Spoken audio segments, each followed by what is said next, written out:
sunaikinti, štai jis bus dabar suimtas. Dabar tai jau garantuotai. Visa eilė tarakonų prisidavė. Visa. Tame tarpe visai netikėtų. Čia gerai rašo Liz Harrington. Kodėl skamba vėl sausio 6? Tai tu turi minti, kad federaliniai agentai vėl planuoja infiltruotis į taikius protestus tam, kad kelti, reiškia, prievartą ir tada kaltinti patriotus tam, kad galėtų, reiškia, areštuoti ir įkalinti dar daugiau politinių oponentų.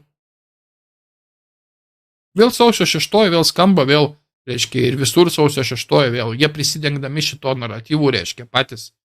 Štai policijos automobiliai buvo padegti, kai Trumpo laukė New Yorkas. 2 mašinas buvo padengtas Manhattaną pirmadienį ryto.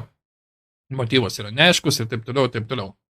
Na, be jokios abejonės, tai buvo vėlgi tam tikri antifos turbūt asmenys išleisti į gatves daryti riaušėm ir, darė, ką darė.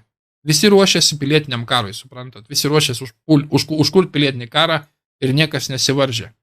Iki tokio absurdo, kad netgi dirbtinis intelektas buvo pakurtas tam, Eliotas Higginsas rašo, darau Trumpo areštuojimo dirbtinio intelekto, kur laukiu areštuojimo Trumpo. Jie netgi nepatingėjo užkurti dirbtinį intelektą ir jį užprogramuoti, kad šis sugeneruotų Trumpo arešto vaizdus, mėlėjai. Bėgančio nuo policijos Trumpo, reiškia, su skirtingais šlipsais kiekvienam, bet čia net neesmė. Jūs įsivaizduojate debilizmą situacijos iš viso šitoje vietoje.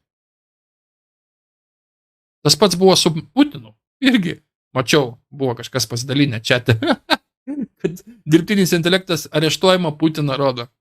Trumpą. Jūs įsivaizduojate marazmatiką, kiek yra smegenys suskistėjusios, reiškia, kad, čia yra šoko vertė vadinama.